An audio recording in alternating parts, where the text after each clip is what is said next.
Christmas దినాలు కాబట్టి చాలామంది స్టార్లు పెడతా ఉంటారు. ఆశ్చర్యం ఏమిటి అంటే బార్లు వాళ్ళు కూడా స్టార్లు పెట్టేటువంటి సంస్కృతికి ఈరోజు ప్రజలు వచ్చేసి ఉన్నారు. అసలు స్టార్ ఏమిటి, దాని ఉద్దేశం ఏమిటి అనేది తెలియకుండా చాలామంది అలంకారప్రాయంగా ఈ స్టార్ని పెడతా ఉన్నారు.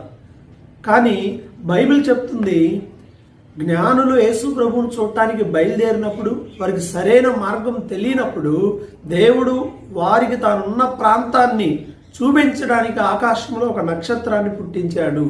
ఆ నక్షత్రం వాళ్ళని యేసు ప్రభు ఉన్న చోటకి నడిపించింది. అది స్టార్ యొక్క ఉద్దేశం. అంటే ప్రభు ఇక్కడ ఉన్నాడు అని తెలియజేయడానికి ఆ స్టార్ ఆ రోజున ఉపయోగపడింది. అది స్టార్ అంటే.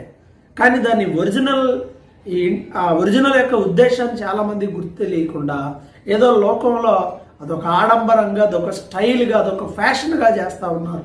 అలా చేసినంతకాలం దేవుని నామానికి ఏమాత్రం మహిమ రాదు అనే విషయాన్ని మనం గుర్తించాలి. స్టార్ ఇక్కడ ప్రభువుని చూపించింది. ప్రభు ఇక్కడ ఉన్నాడు అని అక్కడికి వెళ్ళడానికి దారి చూపించింది. ఈరోజు చాలామంది మనుషులు కూడా స్టార్ అనేటువంటి పేరును పెట్టుకోవడానికి ఇష్టపడతా ఉన్నారు. కొంతమంది పెట్టారు, ప్రత్యేకంగా సినిమా యాక్టర్లకి.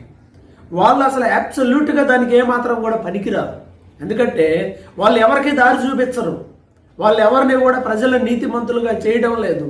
వాస్తవం ఇంకా పాపంలో కూరుకుపోవడానికి వాళ్ళే కారణం అవుతున్నారు. కాబట్టి ఇవన్నీ డూప్లికేట్ స్టార్స్.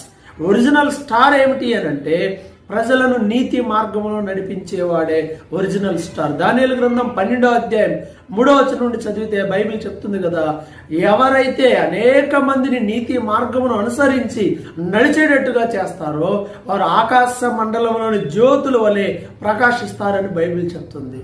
నువ్వు నిజమైన స్టార్గా ఉండాలి అంటే అనేక మందిని ప్రభు వైపు నడిపించు. దేవుని రాజ్యం కొరకు ప్రయాసపడుతున్న ఈ సేవకులు నిజమైన స్టార్స్. సంఘంలో నీ కొరకు ప్రయాసపడి దేవుని నీకు చూపించేటువంటి మీ సేవకుడు నిజమైన స్టార్. యేసు ప్రభువును చూడటానికి ఆ రోజు ఆ నక్షత్రం ఎలా జ్ఞానులకు ఉపయోగపడిందో, ఈరోజు నువ్వు నిజమైన దేవుని తెలుసుకోవాలి అనంటే దేవుని యొక్క వాక్యాన్ని బోధించి దేవుని మార్గాన్ని చూపించే ఈ సేవకులు నీకు అవసరం.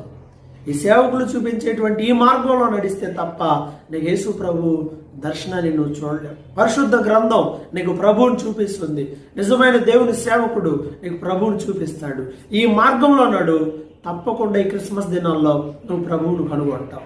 అలా లేకుండా ఉన్నట్లయితే, యేసు ప్రభువు లేకుండా నువ్వు క్రిస్మస్ చేసిన ప్రయోజనం ఏమీ లేదు. స్టార్ వారికి ఎలాగైతే ప్రభు యొక్క ఉన్న చోటును చూపించిందో, ఈ వాక్యాలు, దేవుని సేవకులు, ఈ మాటలన్నీ నీకు దేవుని చూపిస్తాయి. నీ సంఘంలో సంఘ కాపరి ఈజ్ ఎ రియల్ స్టార్.